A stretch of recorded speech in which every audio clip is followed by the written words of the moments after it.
দর্শকবিন্দু, আজকে একটা duplex project নিয়ে আপনাদের মাঝে আমি হাজির হলাম। আমাদের এই প্রজেক্টটা করা হবে চকরিয়া, কক্সবাজারের চকরিয়া নামক জায়গা হচ্ছে আমাদের এই প্রজেক্টটা করা হবে। আমাদের সম্মানিত ক্লায়েন্ট ভাই হচ্ছে আমাদের সাথে ইউটিউবের মাধ্যমে যোগাযোগ করে, ইউটিউব থেকে আমাদের কাজগুলো দেখে এরপরে আমাদের সাথে আমাদের কন্ট্যাক্ট নাম্বার নিয়ে আমাদের সাথে যোগাযোগ করেন।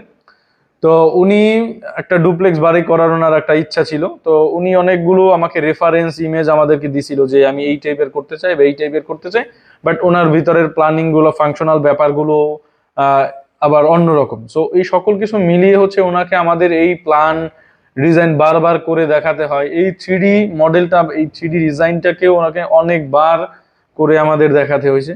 তো পরবর্তীতে সর্বশেষ ওনার সকল চাহিদাগুলোকে ফিল আপ করে মনের মতন করে হচ্ছে আমরা এই ডিজাইনটাকে আমরা ওনাকে ডান করি, বা উনি এই ডিজাইনটাকে ডান করে। তো এটার সকল ডিজাইনের কাজ ইতিমধ্যে শেষ, পাশাপাশি হচ্ছে আমরা এটার কিছু লেআউট আমরা আগেই দিয়ে দিয়েছি, ওটা অনুযায়ী হচ্ছে কনস্ট্রাকশন কাজ অলরেডি স্টার্ট হয়েছে।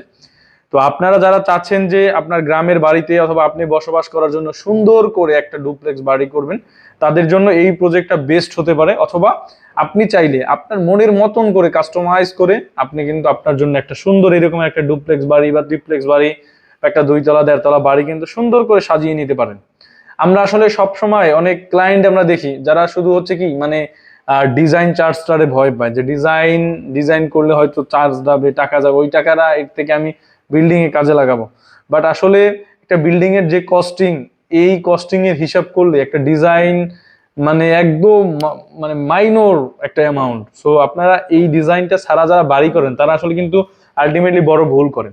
একটা ডিজাইন করার পরে দেখেন কত সুন্দর একটা বাড়ি হবে, কোথায় কিভাবে হবে, total A to Z direction কিন্তু আপনি পাচ্ছেন। যদি আপনি এই ডিজাইনটা না করেন তাহলে কিন্তু আপনার বাড়িটা কেমন হবে তাও জানতে পারবেন না, আসলে কোথায় কি করতেছে মিস্ত্রি কোনো কিছুই কিন্তু আপনি বুঝবেন না। যখন আপনার কাছে একটা ডিজাইন, একটা ডিরেকশন, একটা দলিল আপনার কাছে থাকবে, তখন আপনি নিজেও চাইলে বোঝার চেষ্টা করলে আপনি নিজেও বুঝতে পারবেন এবং পাশাপাশি সঠিকভাবে কিন্তু কাজটা হবে। সো আমি সব সময় বলি যে একটা ডিজাইন নিয়ে এরপরে হচ্ছে বাড়ি করেন। এই দেখেন এই প্রজেক্টটা এখন কত সুন্দর, এইভাবে যদি উনি প্রপার ভাবে কনস্ট্রাকশনটা করতে পারে, এইভাবে যদি সাজাতে পারে কত সুন্দর লাগবে বাড়িটা, এবং উনি কিন্তু বুঝতে পারবে যে আমার বাড়িটা এইরকমেরই হবে। বাট আপনি যখন ডিজাইনটা থাকবে না তখন কিন্তু আপনি আলটিমেটলি বুঝবেনই যে আপনার বাড়িটা কেমন হতে যাচ্ছে। তো দর্শক বিন্দু, এবার দেখবো আমাদের এটা 2D ফ্লোর প্ল্যানটা। এটা সকল ডিজাইন, টোটাল ডিজাইন রেডি আছে। তো আমরা যদি একটু ফ্লোর প্ল্যান দেখি, এটা হচ্ছে নিচে গ্রাউন্ড ফ্লোর, টোটাল হচ্ছে 1194 স্কোয়ার ফিট এটার ভিতরে থাকতেছে। তো আমরা এই জায়গাটা লবি আছে, মূল এন্ট্রেন্স আছে লবি থেকে ভিতরে ঢোকার পর একটা ড্রয়িং স্পেস থাকতেছে। এর বাম পাশেই হচ্ছে একটা বেডরুম থাকতেছে, বেশ বড়সড় বেডরুম। এরপর ভিতরে আসার পরেই হচ্ছে এক মাঝখানে একদম মিডল পোর্শনে হচ্ছে ডাইনিং স্পেসটা, এবং বাম পাশে হচ্ছে স্টেয়ার কেস, মানে ডুপ্লেক্সের যে সিঁড়িটা থাকবে 3 স্টেপের সিঁড়িটা আছে।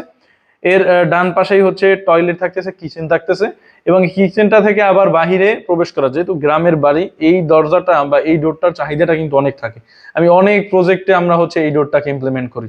সো এবং পিছনে হচ্ছে দুই পাশে 2টা বেডরুম আছে, 2টা বেডরুমের সাথেই মূলত টয়লেট অ্যাটাচ থাকবে, আর একটা সাথে হচ্ছে একটা বারান্দা অ্যাটাচ আছে। তো এইটা টয়লেটটা হচ্ছে এই জায়গায় জায়গা না থাকবে, টয়লেটের ডোরটা হচ্ছে বারান্দা থেকে ক্রস করা হয়েছে। তো এই পাশে যদি আমরা যাই, এই রুমের থেকে ভিতরে হচ্ছে আর একটা টয়লেট আছে। তো এই ছিল আমাদের নিচতলা, মানে গ্রাউন্ড ফ্লোরে হচ্ছে প্রায় 3টা বেডরুম, ডাইনিং কাম, ড্রয়িং স্পেস, বারান্দা। একটু জুম করে দেখে নেবেন কি কি আছে। এরপরে আমরা যদি উপরে যাই, উপরে যাওয়ার পরে সিঁড়ি থেকে উপর পরে বড় একটা ফাঁকা স্পেস থাকবে, যেটা হচ্ছে ফ্যামিলি লিভিং। এবং এই কর্নারে হচ্ছে উপরে থেকে ওপেন টেরেস থাকবে, যেটা আমরা আমাদের 3D ভিউতে দেখলাম। এরপর পাশে হচ্ছে এই জায়গায় হচ্ছে আর একটা বেডরুম থাকতেছে। আর এই পিছনের যদি অংশে যাই, এই পিছনের অংশে হচ্ছে দুই পাশে 2টা বেডরুম থাকতেছে, সেম টু সেম একদম নিচের মতন, 2টা টয়লেট, একটা বারান্দা অ্যাটাচ সহকারে থাকতেছে। তো দর্শক বিন্দু, এই ছিল আজকে আমাদের প্রজেক্ট। এরকমের নিত্য নতুন প্রজেক্ট, আমাদের করা প্রজেক্টগুলো যদি আপনি দেখতে চান তাহলে মানিক ইঞ্জিনিয়ারিং এর ইউটিউব চ্যানেল বা এই ইঞ্জিনিয়ার ফাহাদের চ্যানেলে থাকতে হবে। এবং যারা চাচ্ছেন যে এইরকম একটা প্রজেক্ট করবেন বা সঠিক সুন্দর একটা ডিজাইন সংরক্ষণ করে এরপরে ইঞ্জিনিয়ারিং কনসালটেন্সি নিয়ে, গাইড নিয়ে এরপরে একটা সঠিক একটা বাড়ি করবেন, সেক্ষেত্রে আপনি মানিক ইঞ্জিনিয়ারের সাথে সরাসরি যোগাযোগ করতে পারেন। আমরা টোটাল আপনার A to Z, আপনার টোটাল বাড়ির A to Z কমপ্লিট হতে সকল ক্ষেত্রে আপনাকে আমরা গাইড করব এবং সঠিকভাবে আপনার বাড়ির নির্মাণ কাজটিও আমরা সাহায্য করব। দর্শকবৃন্দ, সবাই সুস্থ থাকবেন, ভালো থাকবেন। আসসালামু আলাইকুম।